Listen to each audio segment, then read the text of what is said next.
और आज वो हम लोग के बीच नहीं है, इस बात की कल्पना तक करना इतना कठिन है। एक ऐसे व्यक्ति नहीं, बिल्कुल ये बहुत ही दुर्भाग्यपूर्ण है और इतनी जल्दी ऐसा हो जाएगा इसकी कल्पना तक हम लोगों ने नहीं की थी। कुछ समय पहले अयोध्या में जब हम थे, जब भगवान श्री राम की प्राण प्रतिष्ठा की गई, उस कार्यक्रम में वो हमारे साथ मौजूद थे। एयरपोर्ट पर लंबी घंटों तक हम लोग की बातचीत हुई, एक साथ हम लोग आए, बहुत पुरानी बातें, पापा के साथ की बातें, बहुत परिवार के साथ थे, बहुत सारी ऐसी बातें हम लोगों के बीच हुई। और उस वक्त तक किसी को जानकारी भी नहीं थी कि वो किसी ऐसी बीमारी से वो ग्रस्त है। कुछ समय पूर्व जब ये जानकारी आई, पहले तो उसी पर ही हम लोग को विश्वास नहीं हुआ, और आज वो हम लोग के बीच नहीं है, इस बात की कल्पना तक करना इतना कठिन है। एक ऐसे व्यक्ति जिन्होंने इतना सादगी भरा जीवन उन्होंने हमेशा व्यतीत किया, रहन सहन खान पान पर हमेशा ध्यान देने वाले वो व्यक्ति, क्योंकि मुझे याद है मेरे नेता, मेरे पिता आदरणीय रामविलास पासवान जी के साथ एक सहयोगी, एक साथी की भूमिका में वो रहे। दोनों की एक जोड़ी अक्सर चुनाव प्रचार में एक साथ घूमती हुई हम लोग को देखने को मिलती थी। तो ऐसे में आज मेरे लिए ये दोहरी क्षति है, जहाँ एक तरफ मैंने अपने पिता को कुछ समय पहले खोया और उसके बाद जो अभिभावक की भूमिका में थे, आज उनका नहीं रहना यकीनन एक बहुत बड़ी क्षति। और मैं मानता हूँ युवा पीढ़ी, हम जैसे लोगों के लिए ख़ास तौर पर हम लोग के आदर्श के समान वो रहे, एक प्रेरणा स्रोत रहे। आज की तारीख में जितना अध्ययन कर वो अपने विषयों को रखते थे, मुझे नहीं लगता कि कोई और नेता ऐसा है जो इतनी गंभीरता से अपनी जिम्मेदारियों को लेता हो। ना सिर्फ सत्ता पक्ष में जब वो रहे, इवन जब विपक्ष में भी वो रहते थे, जिस गंभीरता से वो तमाम विषयों की जानकारी उस पर अध्ययन कर रिसर्च कर आप सबके माध्यम से, मीडिया के माध्यम से जनता तक अपनी बातों को पहुंचाने का वो काम करते थे। सत्ता में जब रहे, सरकार की उपलब्धियों को, सरकार के कार्यों को, उसको गंभीरता से रखना। जब विपक्ष में रहे तो विपक्ष की उपलब्धियों, विपक्ष की खामियों को, उनकी कमियों को और पूरे डेटा के साथ, पूरे तथ्यों के साथ वो रखते थे। तो एक ऐसा व्यक्ति जिन्होंने इतना अध्ययन किया, ये हम जैसे युवा पीढ़ी के लिए वो हमेशा आदर्श रहेंगे, प्रेरणा के स्रोत रहेंगे। आज जब वो हम लोग के बीच नहीं है, मैं अपनी तरफ से, अपने परिवार की तरफ से, क्योंकि उनके साथ वो पारिवारिक संबंध हमेशा से रहे हैं, अपनी तरफ से, अपनी परिवार की तरफ से, मेरी पार्टी लोक जनशक्ति पार्टी रामविलास की तरफ से उनको भावभीनी श्रद्धांजलि।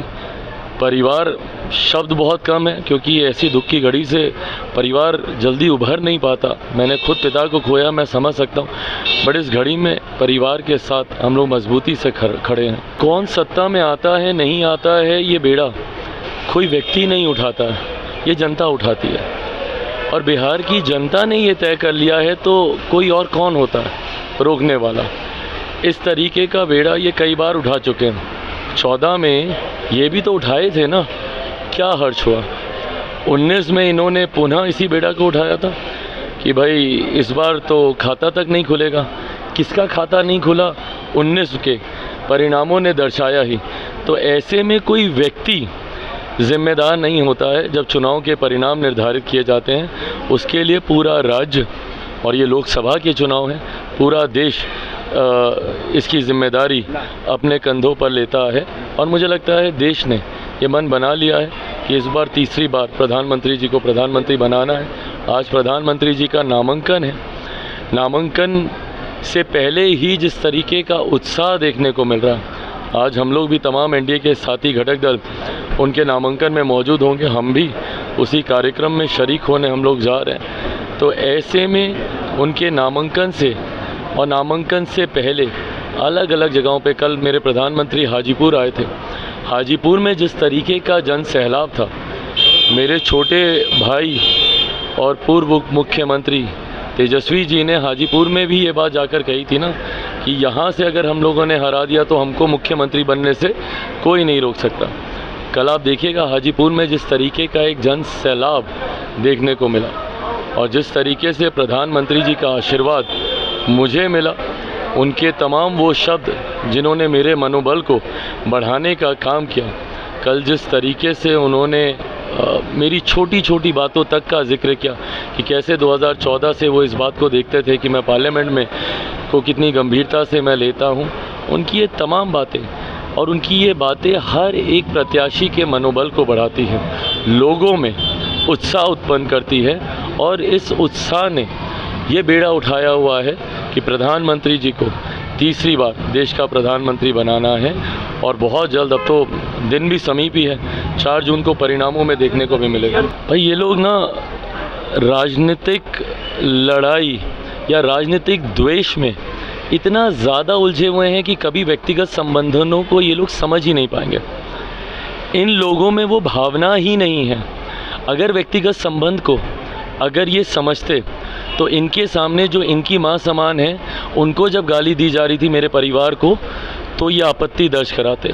अगर ये व्यक्तिगत रिश्तों को समझते जो इनके परिवार के लोगों ने ज़रूर निभाए हैं, मैं श्रेय मैं ज़रूर दूंगा कि आदरणीय लालू जी ने दलगत राजनीति से उठकर, और मेरे नेता ने भी, आज अगर उनके प्रशंसक हर दल में हैं, क्योंकि दलगत राजनीति से उठकर व्यक्तिगत संबंधों को निभाया गया है, जो कि संभवतः इनकी पीढ़ी में देखने को अभाव मिलता है, इसीलिए समझ नहीं पाएंगे। प्रधानमंत्री जी का हर मन से 2020 के विधानसभा के चुनाव हो, क्योंकि वो पहला विधानसभा का चुनाव था मेरे पिता के जाने के बाद। पहली सभा में, अगर मुझे ठीक से याद है तो सासाराम की उनकी वो पहली सभा थी, वहाँ से उन्होंने मेरे पिता को याद किया। हर मन से मेरे पिता को वो याद करने का काम करते हैं, और सिर्फ याद ही नहीं किया, मेरे प्रधानमंत्री जी उस वक्त खड़े रहे थे जब मेरे पिता अस्पताल में थे। दिन रात फ़ोन कर जानकारी लेना, उनका निधन हुआ, सबसे पहले पहुंचने वाले व्यक्तियों में से मेरे प्रधानमंत्री थे। और जिस तरीके से उनके इलाज से लेकर उनके अंतिम संस्कार तक प्रधानमंत्री जी ने राष्ट्र सम्मान देकर जिस तरीके से उनका मिलिट्री ऑनर्स के साथ उनका अंतिम संस्कार की पूरी प्रक्रिया उन्होंने करवाई, जिस तरीके से उनके जाने के बाद पद्म भूषण से उनको सम्मानित करने का काम किया, ये वो रिश्ता मेरे प्रधानमंत्री जी ने हमेशा निभाया मेरे पिता के साथ। पर ये भावना को वो लोग नहीं समझेंगे जिनके लिए हर रिश्ता सिर्फ राजनीतिक परिप्रेक्ष्य से ही जुड़ा रहता है।